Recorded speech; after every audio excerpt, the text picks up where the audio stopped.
चलिए देखिए dear student, आज हम लोग क्लास 12 दोस्तों केमिस्ट्री का काफ़ी इंपॉर्टेंट क्वेश्चन लेकर आए हैं, ऑब्जेक्टिव क्वेश्चन। तो सभी विद्यार्थी लास्ट तक बने रहिए डियर स्टूडेंट, और साथ में चैनल पर पहली बार जुड़े हैं तो चैनल को सब्सक्राइब करके घंटे को जरूर से प्रेस कर लीजिएगा डियर स्टूडेंट्स, क्योंकि हम लोग काफ़ी कमाल का प्रश्न लाए हैं जो कि आपके परीक्षा में सीधा पूछा जाएगा।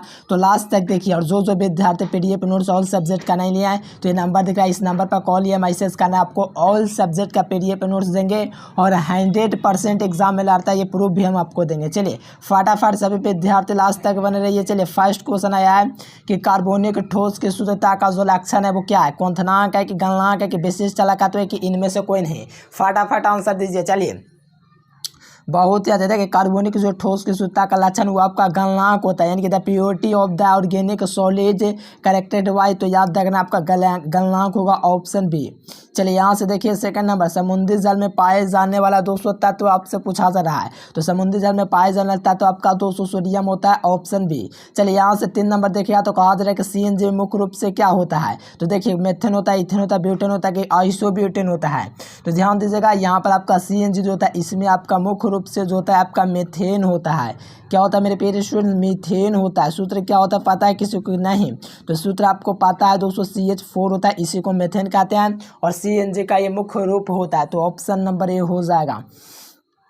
चलिए यहाँ पर 4 नंबर देखिए, कहा जा रहा है कि निम्नलिखित में से कौन लाइफिलिक कोलाइड है। देखिए कहा जा रहा है कि निम्नलिखित में से कौन लाइफिलिक कोलाइड है। तो ध्यान रखिएगा, लाइफिलिक कोलाइड जो होता है वो आपका गोंद होता है। कौन होता है मेरे प्यारे लाल, यानी कि लाइफिलिक कोलाइड जो होता है वो आपका गोंद होता है। ध्यान रखिएगा, बी नंबर आपका राइट आंसर हो जाएगा। सभी विद्यार्थी गूगल पर सर्च कीजिएगा एजुकेशन लेक्चर, वहाँ से क्विज लगा सकते हैं। चलिए यहाँ से 5 नंबर में कहा जा रहा है कि सबसे शक्तिशाली ऑक्सीकारक पदार्थ कौन है। चलिए सबसे शक्तिशाली ऑक्सीकारक पदार्थ कौन है। चलिए बहुत ही अच्छा मेरे प्यारे स्टूडेंट, फ्लोरीन हो जाएगा ऑप्शन ए, यानी कि देखो क्लोरीन नहीं होगा, नहीं ब्रोमीन होगा, नहीं एल होगा। तो यहाँ से आपका क्या फ्लोरीन, जो कि सबसे शक्तिशाली ऑक्सीकारक पदार्थ होता है, इसीलिए ऑप्शन नंबर ए हो जाएगा। और जो विद्यार्थी PDF नोट्स नहीं ले, मैं बार बार बोल रहा हूँ डियर स्टूडेंट, ऑल सब्जेक्ट का आप लोग ले लीजिए। आपका दोस्तों 100% एग्जाम में लाया था। पिछला बार 80+ स्टूडेंट 400 नंबर लाया था, ठीक है ना डियर स्टूडेंट। तो इस नंबर पर कॉल या मैसेज एक बार जरूर करना, बात एक बार जरूर करना मेरे प्यारे लाल, एकदम जरूर से। और चैनल को सब्सक्राइब करके घंटे को प्रेस कर लीजिएगा। चलिए यहाँ से देखिए 6 नंबर में कहा जाए कि प्रथम कोटि की अभिक्रिया के लिए T½ का जो वैल्यू होता है वो आपका क्या होता है। तो इसका जो वैल्यू होता है 0.693 बटा में केज होता है, यही होता है प्रथम कोटि की अभिक्रिया T½ का वैल्यू। तो यहाँ से ध्यान में रखिएगा, ऑप्शन बी आपका राइट आंसर हो जाएगा। नेक्स्ट क्वेश्चन कहा जा रहा है कि सिनेवार कहा जाता है। देखिए सिनेवार जो है दोस्तों, इसको हम लोग HGS को कहते हैं, कि सिनेवार जो होता है ये हम लोग किसको कहते हैं, तो HGS को कहते हैं। देख लीजिए ऑप्शन नंबर ए हो जाएगा। सिनेवार जो है दोस्तों इसको HGS को कहा जाता है, ऑप्शन ए। चलिए यहाँ पर कहा जाए कि संपर्क विधि में बांधता है। तो संपर्क विधि में ओलियम बांधता है, उष्टवाल विधि में नाइट्रिक अम्ल बांधता है, बेंजीन तो होगा ही नहीं। तो संपर्क विधि में ओलियम बांधता है, जिसका सूत्र जो होता है क्या होता है, H2SO7, यही सूत्र होता है दोस्तों आपका ओलियम का। देखिए बिना भूजा हुआ चूना को जब जाल में डाला जाता है तो क्या होता है। देखिए जब बिना भूजा हुआ चूना को जाल में डाला जाता है तो यह ऊष्माक्षेपी होता है। क्या होता है मेरे प्यारे स्टूडेंट, ऊष्माक्षेपी, यानी कि बिना भूजा हुआ चूना को जब डाल में डाला जाता है तो यह विक्रिया जो होती है आपका ऊष्माक्षेपी होता है। ऑप्शन नंबर ए हो जाएगा। नेक्स्ट क्वेश्चन लगाने का प्रयास कीजिए। कहा जाए कि D ऑर्बिटल का आकार होता है। देखिए D ऑर्बिटल जो होता है इसका आकार क्या होता है। तो D ऑर्बिटल जो होता है डी स्टूडेंट, इसका आकार जो होता है ये आपका डबल डम्बल होता है। चलिए गजब का आंसर आता हुआ सभी विद्यार्थी से नंबर लगा रहे हैं, डबल डम्बल, बहुत ही अच्छा। देखो D ऑर्बिटल का डम्बल होता है। चलिए इसका बोलिए P का, चलिए डम्बल, बहुत अच्छा, double dumbbell, option C. Next question देखिए, कपड़ा धोने का सोडा का सूत्र क्या है। तो देखो कपड़ा धोने के सोडा जो होता है इसका सूत्र NO2CO3 × 10⁻² होता है।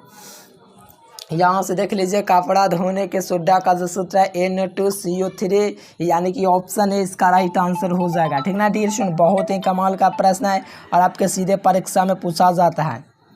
चलिए नेक्स्ट क्वेश्चन लगाने का प्रयास कीजिए। कहा जाए कि क्षारीय मृदा धातु का इलेक्ट्रॉनिक विन्यास क्या होता है। तो देखिए क्षारीय धातु मृदा का जो इलेक्ट्रॉनिक विन्यास होता है वो आपका NS² होता है। कितना होता है मेरे प्यारे स्टूडेंट्स, NS² होता है, या यही होता है क्षारीय धातु का इलेक्ट्रॉनिक विन्यास। तो ऑप्शन नंबर ए चलिए नेक्स्ट क्वेश्चन लगाने का प्रयास कीजिए। कहा जा रहा है कि भूजा हुआ चूना, देखिए भूजा हुआ चूना क्या होता है, भूजा हुआ चूना जो आपका होता है, चलिए सबका ये नंबर सी नंबर देखिए CO होल ट्वाइस जो होता है OH का, ये जो होता है दोस्तों आपका क्या हुआ, भूजा हुआ चूना होता है। क्या होता है, भूजा हुआ चूना, तो ऑप्शन सी हो जाएगा। नेक्स्ट क्वेश्चन में कहा जा रहा है कि 72 में इलेक्ट्रॉनिक विन्यास 3D6 4S5 किसका, यानी कि 3D6 और 4S² जो है किसका 72 में इलेक्ट्रॉनिक विन्यास है। चलिए लोहा का, बिल्कुल सही बात है, लोहा का है। देखो ऑप्शन में नहीं दिखेगा लेकिन आपको याद रखना लोहा का इलेक्ट्रॉनिक विन्यास होता है। चलिए बोरेक्स का रासायनिक नाम, चलिए बोरेक्स का रासायनिक नाम क्या होता है, तो बोरेक्स का जो रासायनिक नाम होता है मेरे प्यारे स्टूडेंट्स वो आपका सोडियम टेट्राबोरेट होता है। क्या होता है, बोरेक्स का जो रासायनिक नाम होता है वो आपका सोडियम टेट्राबोरेट होता है। तो ऑप्शन नंबर ये ध्यान में रखिएगा, जब भी आपका क्वेश्चन कहा जाएगा कि बोरेक्स का रासायनिक सूत्र क्या होता है तो सोडियम टेट्राबोरेट। चलिए बोरॉन संबंध दर्शाता है, देखिए बोरॉन जो संबंध दर्शाता है वो आपका सिलिकॉन से दर्शाता है, यानी कि बोरॉन जो संबंध दर्शाएगा मेरे प्यारे वो आपका सिलिकॉन से दिखाएगा, किससे, सिलिकॉन से, तो ऑप्शन सी हो जाएगा। नेक्स्ट क्वेश्चन, ऊष्मा और विद्युत का सबसे अच्छा चालक कौन होता है। देखिए ऊष्मा और विद्युत का चालक जो होता है दोस्तों सबसे अच्छा क्या होता है, तो ये ध्यान रखिएगा, ऊष्मा और विद्युत का सबसे अच्छा जो चालक होता है वो आपका ग्रेफाइट होता है। यानी ऊष्मा और विद्युत का सबसे अच्छा चालक जो होता है, बेस्ट कंडक्टर, गुड कंडक्टर, वो आपका ग्रेफाइट होता है।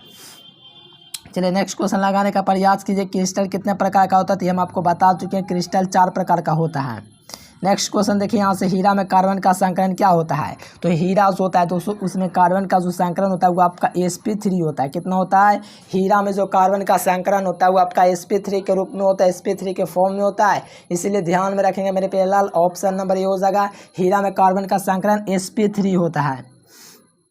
चलिए नेक्स्ट क्वेश्चन लगाने का प्रयास कीजिएगा। कहा जा रहा है कार्बनिक यौगिक में तत्व उपस्थित होना चाहिए, ऑक्सीजन, कार्बन, हाइड्रोजन, नाइट्रोजन, फटाफट आंसर दीजिए। चलिए कार्बनिक यौगिक में जो तत्व होता है, बिल्कुल सभी का आंसर है, देखिए बिल्कुल सही बात है, कार्बन होना चाहिए, यानी कि कार्बनिक यौगिक में जो तत्व उपस्थित होना चाहिए उसमें आपका कार्बन होना चाहिए। कोई भी कंपाउंड ले लीजिए, कोई भी कार्बनिक यौगिक ले लीजिए, कार्बन जरूरी होगा। देखो श्रृंखलन गुण सबसे ज़्यादा अधिक जो होता है वो आपका कार्बन में होता है। ये भी क्वेश्चन काफ़ी ईजी है, आराम से भी नंबर लगा दीजिए। चलिए नेक्स्ट क्वेश्चन लगाने का प्रयास कीजिए। क्या कहा जा रहा है कि इलेक्ट्रॉन स्नेह विकर्मक क्या है, तो हम आपको बतला चुके हैं, इलेक्ट्रॉन स्नेह, यानी कि दोस्तों आप लोग का इलेक्ट्रॉन स्नेह जो होता है वो आपका कौन अभिकर्मक होता है, तो ये आपका VF3 जो होता है ये आपका इलेक्ट्रॉन स्नेह होता है। तो यहाँ से देख लीजिए ऑप्शन नंबर ए इसका राइट आंसर हो जाएगा। चलो एल्केन में से कौन सा विक्रिया देते हैं, देखिए एल्केन जो होता है दोस्तों ये आपका कौन सा विक्रिया देता है, योगात्मक या प्रतिस्थापन, तो ध्यान दीजिएगा ये जो होता है दोस्तों योगात्मक का विक्रिया देता है और प्रतिस्थापन विक्रिया देता है, यानी कि कहिए तो सी ऑप्शन हो जाएगा, ए और बी दोनों ऑप्शन। एल्केन जो विक्रिया देगा आपका योगात्मक और प्रतिस्थापन दोनों। चलिए कार्बन की एकल बंध की लंबाई कितना होता है, देखो कार्बन का जो एकल बंध होता है दोस्तों उसकी लंबाई 134 इंस्टोग्राम होता है, तो ऑप्शन 154 इंस्टोग्राम होता है, इसीलिए ऑप्शन सी हो जाएगा। क्या हो जाएगा, 154 इंस्टोग्राम, ऑप्शन क्या हो जाएगा, सी हो जाएगा। नेक्स्ट क्वेश्चन लगाइए, कार्बन की संयोजकता कितना होता है, तो आपको पता होना चाहिए कार्बन का जो वैलेंसी होता है वो 4 होता है, 3 तो नहीं 2 नहीं 1। आपको याद रखना कार्बन जो होता है उसका वैलेंसी जो होता है आपका 4 होता है।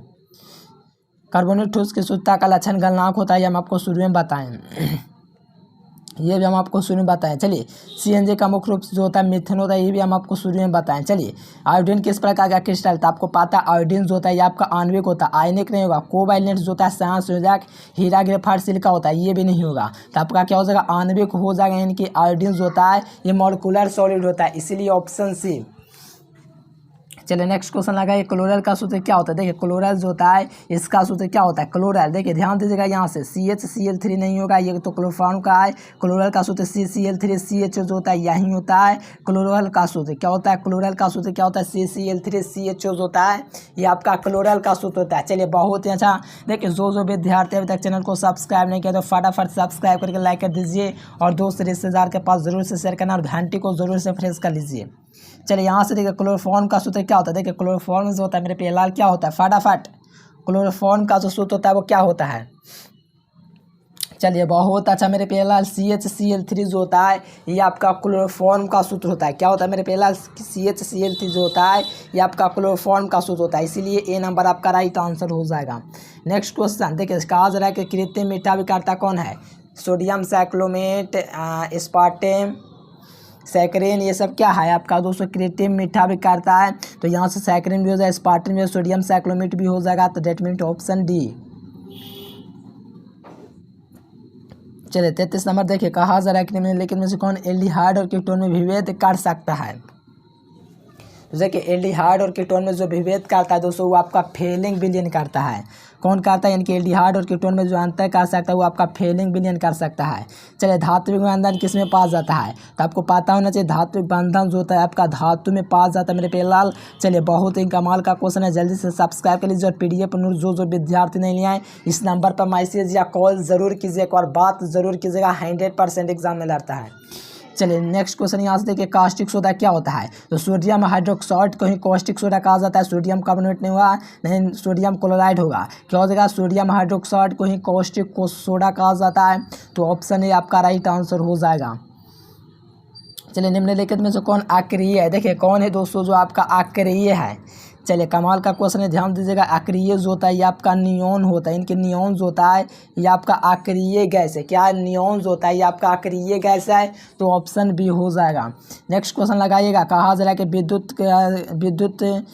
विद्युत का संचालन कौन करता है? तो आपको पता होने से वैद्युत अपघट्ट जो होता है वो आपका विलयन विद्युत का संचालन करता है। That means option A is the right answer.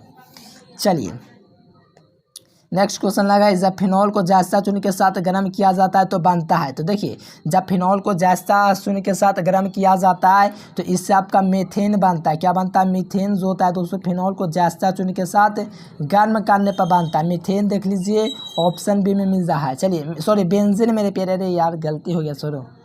यहाँ से देखिए पॉलीथीन जो बहुलक होता है इथीन का बहुलक होता है। किसका? इथीन का। चलिए मूल क्रिस्टल तंत्रों की संख्या जो होता है वो आपका 7 होता है। नेक्स्ट क्वेश्चन लास्ट क्वेश्चन, क्लोरोमाइसिन का उपयोग किसका रूप में किया जाता है? तो आपको पता होगा टाइफाइड के रूप में जो हम लोग क्लोरोमाइसिन का उपयोग करते हैं। चलिए लास्ट क्वेश्चन, ज्वर को कम करने वाला दवा को हम लोग ज्वरनाशी कहते हैं। चलिए मेरे प्यारे स्टूडेंट बहुत ही अच्छा, पसंद है तो लाइक सब्सक्राइब जरूर से कीजिए और साथ में PDF नोट्स आप लोग ऑल सब्जेक्ट का ज़रूर ले लीजिए मेरे प्यारे लाल। इस नंबर पर कॉल कीजिए, आप भी कीजिए और चैनल को सब्सक्राइब करके घंटी को फ्रेश कर लीजिए मेरे प्यारे students. Thanks for watching this video. जय हिंद, वंदे मातरम। चलिए मेरे प्यारे लाल फिर मिलेंगे नेक्स्ट वीडियो में। Thanks for watching.